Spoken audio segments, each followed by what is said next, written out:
بعضې خلک د لاس په ګناه کې مبتلا وي، د لاس په زنا کې مبتلا وي. نو دې نه د بچ کېدو دپاره یو څو خبرې در سره کوم او یو وظیفه هم در سره ښایم. انشاءالله کم نوجوانان خلک داسې وي چې هغوی په دې ګناه کې اخته وي، نو دې نه به انشاءالله تاسو ته نجات میلو شي. د ټولو نه اولنی کار خدا کول پکار چې کوم خلک په دې ګناه کې اخته وي دې نیکانو خلکو سره کینی، ښه صحبت یې اختیاري، مطلب تبلیغ والا ملګرو سره د کینی، دارنګه چې کوم نیک خلک دي ته په کوم نظر باندې راځي هغه خلکو سره د کینی، نیک مجلس یې اختیاري. بله خبر ده چې یو انسان کوم ګناه کوي نو دی دا سوچ وکړي چې زه ګناه زه د مور پلار مخکې کولی شم، یا زه دا ګناه د خپل استاد په مخکې کولی شم، یا دا ګناه زه د شاګردانو په مخکې کولی شم. آیا زه د خپل شاګردانو مخکې د دا ګناه کوم هغوی ته پته ولګي هغوی مخ ته به زه رسوا کېږم، شرمنده کېږم که نه به کېږم. نو چې کله انسان دا سوچ کوي چې زه د خپل خاندان منځ کې شرمېږم، دا ګناه زه نه کوم، ځان بچ کوم، بیا به انسان ځان ساتلی شي.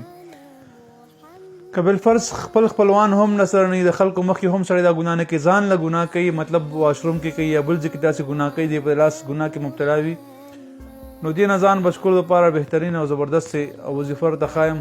خدای مختصره غونته واقعه سره بیانوم. یو ځل یو مدرسه کې یو استاد ټیسټ اخیستلو خپلو شاګردانو نه، ټولو شاګردانو ته یو چاړه ورکه او یو ورته چرګ ورکو.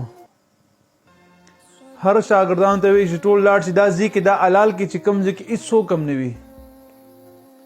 نو ټول طالبان بس خوا دې خوا شو، مدرسه کې څه پراته خو مدرسه کې بکسونه وي، مطلب دا صندوقونه وي داسې، یا پیټۍ میټۍ پرتې یا داسې نور داسې پټ ځای نه بسترې ځای نه وي. نو ټول طالبان لاړل یو سیټ ته بل سیټ ته بل سیټ ته، نو هر کس چرګ حلال کړی او رویړو. نو استاد ته مخ ته کېښو چې استاد جي ما دا چرګ حلال کو، داسې کوم حلال کو چې څوک هم نو. یو ماشوم راغو، یو ماشوم هغه چرګ حلال نه کو، هغه داسې روړلو. استاد ورته دا دې ولې حلال نه کو، تا خو دا زیاته مې نه شو. ماشوم سوچ کولو استاد جي ما ډېر ځه نه وکته، خو داسې زیاته مې نه شو چې لکه صرف زه یوازې ما به یوازې دا حلال کړی، هلته کې څوک هم نو. چې چېرته به زه تلم هلته کې به زه الله تعالی کتم، ما ته به الله تعالی کتل، ما دا چرګ ځکه حلال نه کو، او ما ته به هر ځای کې الله تعالی کتل. چې ما به تاسو وایي چې هغه ځای کې حلال کا چې کوم ځای کې هېڅوک نه، نو هغه ځای کې خدای پاک هر ځای کې ما ته موجود، الله پاک هر ځای کې ما ته موجود، ما چرګ حلال نه کړو. نو زما عزتمندو دغه رنګ نور هم ډېره واقعه راځي، دغه رنګ یو بل واقعه راځي. غل ځان سره خپل زوی بوتلو غلا دپاره، نو زوی ته بیا ویل چې کله زه کور ته وړم او څوک راځي ما ته اواز کوه چې څوک راغی.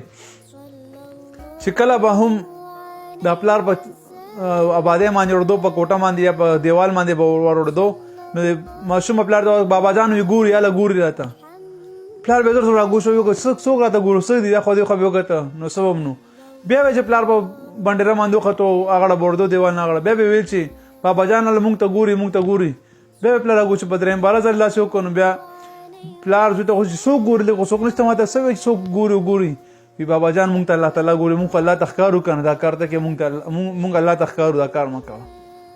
مونږ خو داسې شان نشو پړی، الله خو راته وي ګوري که نه. نو هغه غل په دغه وجه باندې څوکه د خپل ورکوټي ماشوم په وجه باندې چا ورته ما ته الله ګوري، دومره یقین ایمان پوخو. نو مونږ ته هر ځای کې الله تعالی ګوري، الله تعالی علیم بذات الصدور دی، الله تعالی هر ځای کې په هر څیز باندې قادر دی، الله تعالی هر څه ویني. نو مونږ تاسو له پکار چې د ګناه کار کله کو نو مونږ ځان ته څه کو، الله هغه مخې ته ګوشي، یاره مونږ ته الله ګوري، مونږ دا ګناه کار وکړو که نه. نو داسې ګناه ځان سره بلکې داسې د قیامت په ورځ په محشر په ورځ باندې چې ټول خاندان خپل خپلوان رشتهداران ګاونډیان ملګري چان پهچان والا ټول به تا ته به مخې ته ولاړي، خو د هغوی په مخکې ټول په مخکې راته به ګس لاس باندې عملنامه مې لو شي چې دا وه ته جهنم ته ځه. نو څومره به سړی خفه وي. نو دغه ورځ د محشر د ورځې سوچ وکړو چې خدای پاک په دغه ورځ چاته شرمنده مه کړي، خدای پاک په دنیا کې هم چاته بې پردې مه کړي. نو دا عمل شروع کړئ، دا وظیفه کوئ، د دې نه ځان ساتئ. یو خو دا ده چې څه کوئ، روزې نیسئ. الحمدلله د روزې میاشت ده، د برکتونو میاشت ده، د مغفرت میاشت ده، د ګناهونو معاف کېدو میاشت ده. نو په دې میاشت کې خو خپله ځان په دې کې خامخا خصوصا ځان بچ کړو. کله انسان چې باتروم ته دننه کېږي نو کوشش دا کوي چې د کم کس په دې مرض کې اخته وي نو فوراً دې په ځان اوبه اچوي او فوراً د لامبي فټافټ ترې وځي، دې په باتروم کې وخت نه تېروي. نو دلته به دغه سوچ بیا نه راځي. یو څو ځلې دغه وکړي حرکت وکړي انشاءالله به دغه مسله نه راځي، یا به دغه کار نه کوي. دویم نمبر اودس کې ډېر ګرځئ، وضو کې ګرځئ، اودس کوئ په اوداسه کې ډېر ګرځئ. دریم نمبر ذکر استغفار ډېر کثرت سره کوئ. څلورم نمبر دا چې دا وظیفه کثرت سره کوئ، کثرت سره کوئ، انشاءالله عزیز تاسو زړه به دغه شیز نه بالکل تور شي، چې څوک نو مړ تا ته به غوسه درځي او دې سره د انسان حافظه هم کمزوري کیږي، سترګو نظر هم کمزوري کیږي، د انسان د ملا تکلیف ورته هم راځي. با ټیم د وخت نه مخکې دا بوډا شي کونټي شي ملی را کږه شي ورسره، نو ډېر زیات نقصانات دي. نو دا وظیفه شروع کې دا کم از کم چې څونه ډېره ویلې چلته پیرته دا وایا، کم از کم یو ځل خو سهار او ماښام وایي، نو انشاءالله تاسو به دې نه بچ شئ. دا وظیفه تاسو په سکرین باندې به هم لیکم انشاءالله، خو به هر حال تاسو لږ څه کوئ ځان سره دا یاد ساتئ. اللهم انی اسألک الهدى والتقى والعفاف والغنى، دا وظیفه ده. اللهم انی اسألک الهدى والتقى والعفاف والغنى، دا یو بل ده. تاسو ته په سکرین باندې لیکم دغه دوه وظیفې شروع کې کثرت سره وایي، انشاءالله تاسو به دې بیمارۍ نه په امن کې شئ. او دا کم بیان چې ما کومه خبر وکړه دا بنورټون مدرسې والا هم دا فتوا په دې باندې لیکلې ده. نو الله تعالی دې موږ تاسو ته هر قسم د ګناهونو زړه تور کړي، الله تعالی دې موږ تاسو ته خپل رحم او کرم په نظر باندې وګوري او الله دې موږ راضي شي.